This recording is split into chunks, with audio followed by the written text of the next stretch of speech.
Transportation touches every part of our lives. It's a part of every aspect of how we live. If we want to understand the present and future of transportation, we need to learn from the past. Not just the immediate past of recent years, but a look back at a transportation system that's further along in its life cycle of invention, growth, and maturity. The railroad. Hi, I'm Clark Harder, Marketing Director for the National Railroad Memorial Incorporated. And this is a story about Durand, Michigan. Durand is a great place to look at the railroad because Durand wouldn't even exist had it not been for the railroad. The town became a hub of freight and passenger traffic for Michigan starting in the late 1800s, when two great rail lines crossed in a muddy corner of Shiawassee County in mid-Michigan. In this respect, Durand represents hundreds of small towns across America whose fates were shaped by the rails. Without the railroad, Durand truly wouldn't exist today. Now, these lines became the site of a fascinating and complex power struggle between William Vanderbilt of the New York Central and Michigan Central and Sir Henry Tyler, president of the Grand Trunk. The competing titans built two separate routes from Canada to Chicago, the Grand Trunk through Durand and the Michigan Central through Detroit. Without their dispute, Grand Trunk would not have invested in Durand and the city would not have developed. By the early 1900s, Grand Trunk Western alone ran 14 passenger trains daily, 40 or more freights, and 4 mixed trains with both passengers and freight.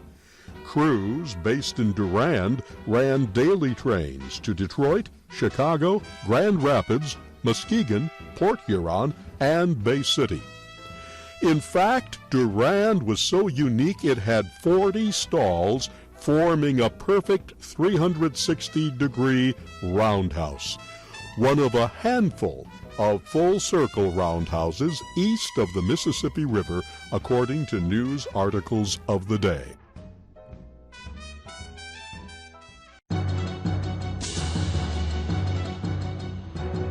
And there also was the massive Grand Trunk Union Depot, 3 stories high and 80 yards long, recognized today as the Michigan Railroad History Museum and still an operational Amtrak station.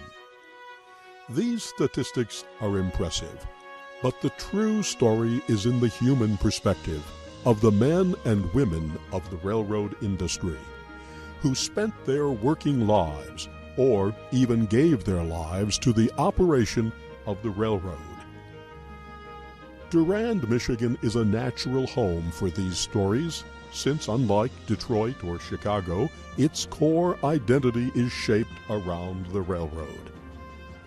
The National Railroad Memorial is now being developed in Durand to honor the men and women of the railroad industry by educating the public about the importance of their roles in our nation's past, present, and future. It's located in the 3-acre Diamond District Park in the heart of the city and includes monuments to those who made the ultimate sacrifice. The National Railroad Memorial is incorporated as a recognized 501c3 charity. It's accepting contributions now for design and construction and creating an endowment to sustain the operation of the memorial. Railroads, rail unions, railroad associations, rail fans, and historians all are invited to support its work.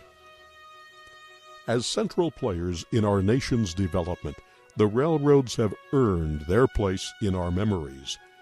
Now it's time to build a place to remember the men and women behind the trains. After all, haven't they earned it?